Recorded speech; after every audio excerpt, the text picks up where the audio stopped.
Bismillahirrahmanirrahim. Assalamualaikum warahmatullahi wabarakatuh. Innal hamdalillah wassalatu wassalamu ala Rasulillah wa ala alihi wa sahbihi wa mawalah. Wala haula wala quwata illa billah ma ba'd. Alhamdulillah para pemirsa yang dirahmati Allah Subhanahu wa taala, kita kembali berjumpa pada kajian silsilah akidah, kajian tentang dasar-dasar akidah seorang muslim yang selayaknya seorang muslim dan muslimah dia berusaha untuk memahami tentang dasar-dasar agamanya karena merupakan pondasi bangunan seluruh amal-amal agama dia. Para pemirsa yang dirahmati Allah Subhanahu wa taala, pembahasan kita telah menyampaikan di antara definisi iman bahwasanya iman iqrarun fil qalbi, i'tiqadun fil qalbi wa iqrarun bil lisan wa amalun bil jawari yazidu wa yanqus. Dan kita telah membahas secara ringkas tentang iman, bagaimana harus menancap dalam hati kita, keyakinan yang menancap dalam hati kita, dan bagaimana harus kita ucapkan dengan lisan kita, dan bagaimana harus kita wujudkan dalam amal-amal anggota jawarih kita.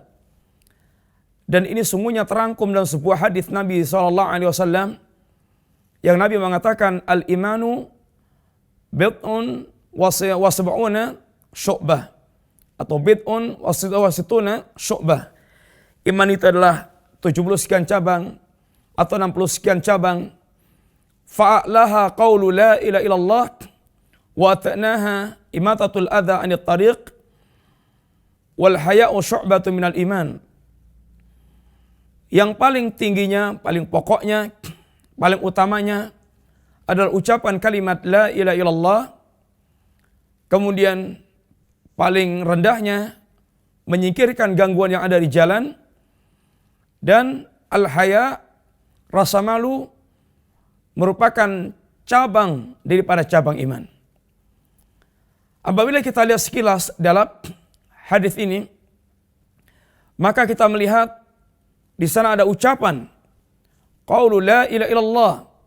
Karena seorang mukmin tidak akan dikatakan mukmin, tidak akan dikatakan muslim kecuali dengan dia mengucapkan kalimat la ilaha illallah, kalimat syahadatain, sehingga tuntutan untuk kita mengucapkan kalimatul iman. Demikian juga bagaimana Rasulullah menunjukkan tentang perbuatan, di antaranya ketika Nabi mengatakan wa tanaha imatatul adani tariq, menyingkirkan gangguan yang ada di jalan, merupakan perbuatan, amalan anggota jawarih, sehingga iman menuntut kita beramal. Demikian pula bagaimana hal yang merupakan amalan hati, wal haya syu'batun minal iman, dan al haya, rasa malu, merupakan cabang di antara cabang keimanan. Ini merupakan sebagian yang Nabi sebutkan. Dan iman ada 70 sekian cabang. Sehingga di sana ada cabang-cabang iman yang sangat banyak. Sehingga iman meliputi perkataan dengan semua cabang amaliyahnya. Iman meliputi i'tiqad dengan semua cabang keyakinannya. Iman meliputi amalan anggota jawarih dengan semua cabang amalan anggota badan. Sehingga iman merupakan satu kesatuan keyakinan, ucapan, dan perbuatan. Lalu mana yang menunjukkan yazidu wa yanqus? Adapun yang menunjukkan yazidu wa yanqus, iman itu bertambah dan berkurang, maka sungguhnya dalam hadis ini juga telah terkandung secara tidak langsung penjelasan tentang bertambahnya dan berkurangnya iman. Karena sebagaimana Rasulullah memberikan tamsil dan Allah SWT memberikan tamsil tentang iman bagaikan syajarah thayyibah, pohon yang baik. Ada akarnya, ada batang percabangannya, ada buah-buahannya. Maka semakin sempurna iman seorang, maka akan semakin banyak percabangan-percabangan yang akan muncul. Apabila iman ada 70 sekian cabang atau 60 sekian cabang, maka ketika iman itu sempurna, maka ibaratnya semua cabang-cabang itu akan tumbuh, akan muncul. Dan apabila iman itu berkurang, maka akan berguguran pula sebagian cabang-cabang iman tersebut. Sampai kemudian hilang akarnya. Hingga hilang keimanannya. Sehingga iman bertambah. Hingga pertambahan yang sangat tinggi. Dan iman berkurang hingga tercabutnya iman tersebut. Adapun di antara kalimat Allah SWT, firman Allah SWT yang menunjukkan tentang iman itu bertambah dan berkurang. Di antaranya Allah SWT mengatakan, innamal mu'minuna alladhina amanu billahi, innamal mu'minuna idza dzukirallahu wajilat qulubuhum wa idza tuliyat alaihim ayatu zadatum wa idza tuliyat alaihim ayatu zadatum imanan wa ala rabbihim yatawakkalun. Sesungguhnya innamal mu'minun, sesungguhnya orang-orang mereka beriman kepada Allah Subhanahu wa taala, alladzina idza dzukirallahu wajilat qulubuhum. Mereka adalah orang yang apabila disebut asma Allah Subhanahu wa taala, hati mereka akan tergetar. Sebagaimana contohnya di antaranya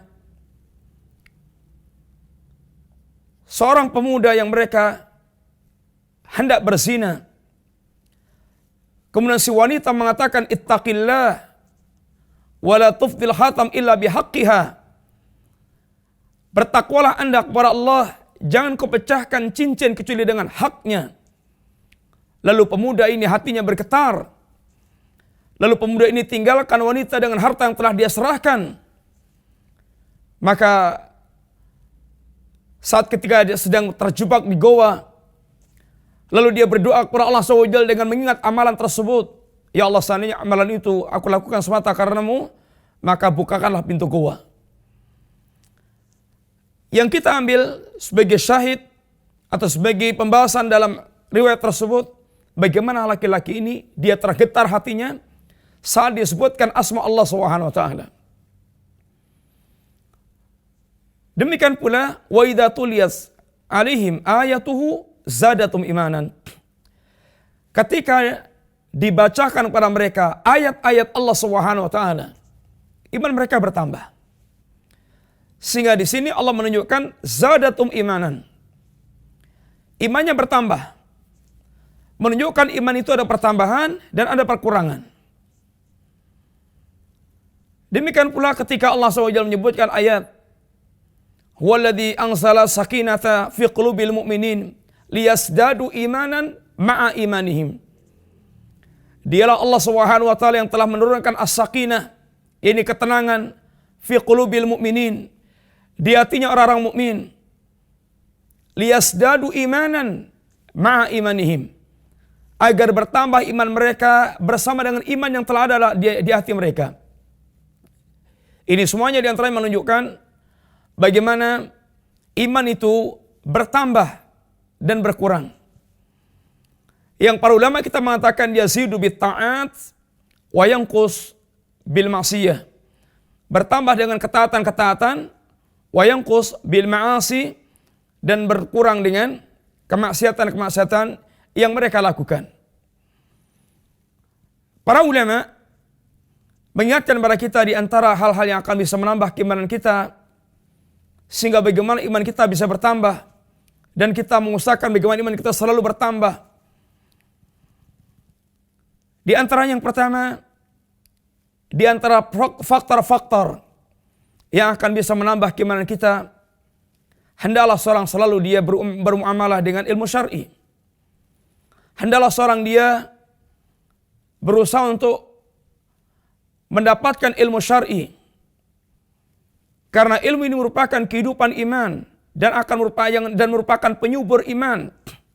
Ibaratnya air yang akan menumbuhkan tanaman iman menjadi lebih subur dan lebih berbuah dan lebih sempurna dalam pertumbuhannya.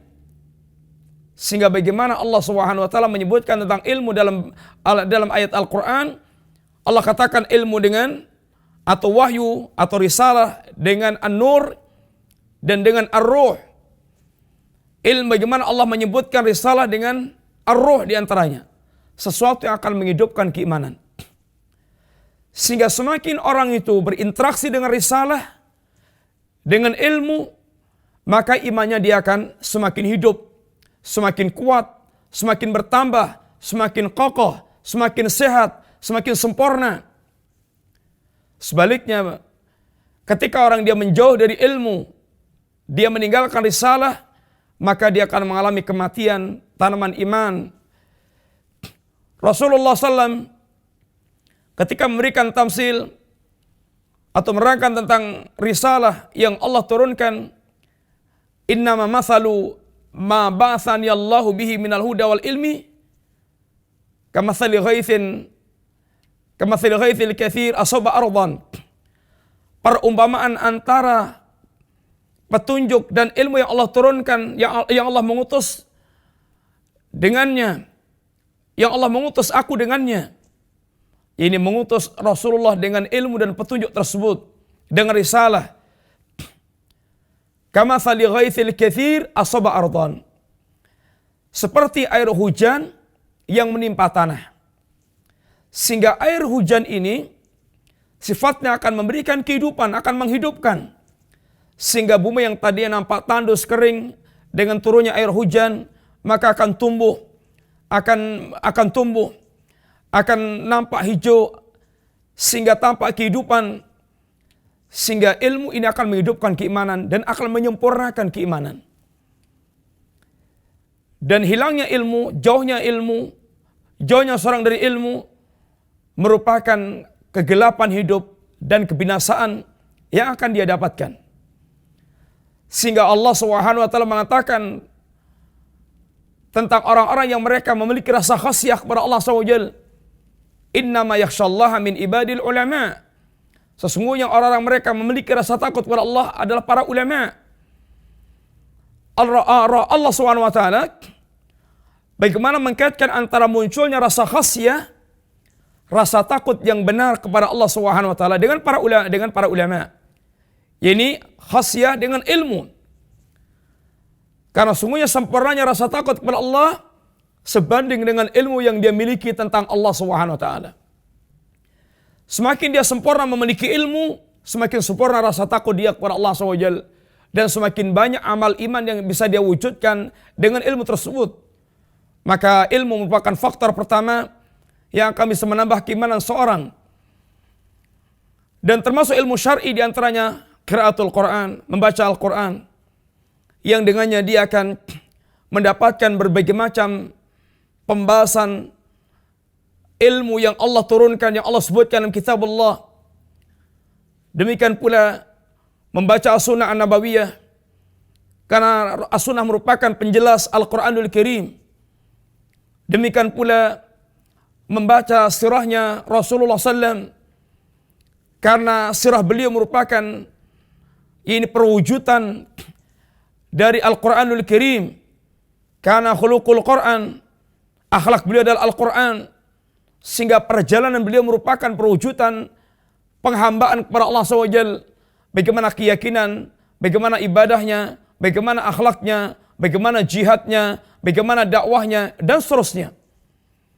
Demikian pula ilmu tentang sirah salafil ummah, perjalanan hidup salaf pendahulu kita yang saleh, para sahabat dan para imam-imam sunnah. Ini termasuk al-ilmu nafi', ilmu yang manfaat, yang akan bisa menumbuhkan keimanan seorang. Demikian pula tadabbur bi ayatil kauniyah, menerawang tentang ayat-ayat kauniyah, alam semesta, yang akan bisa menguatkan keyakinan kita tentang Allah SWT, khususnya berkaitan tanda-tanda kekuasaan Allah yang terbentang di alam jagat raya tersebut. Dan secara ringkas, demikian pula iman akan bisa berkurang dengan al-ma'asi, dengan kemaksiatan-kemaksiatan, dan diantaranya adalah kebodohan seorang. Bodoh merupakan sumber maksiat, karena kebodohan pintu yang paling besar menjerumuskan seorang ke dalam perbuatan syirik atau kufur yang terkadang mereka tidak faham karena bodohnya mereka tentang agama Allah SWT. Cukuplah diantaranya pelajaran Bani Israel yang Nabiullah Musa alaihissalam berkomentar tentang mereka ketika mereka meminta kepada Nabiullah Musa, ya Musa, ij'al lana ilahan kama lahum aliyatun, ya Musa, buatkan untuk kami sesembahan sebagaimana mereka memiliki sembahan. Apa kata Nabiullah Musa alaihissalam?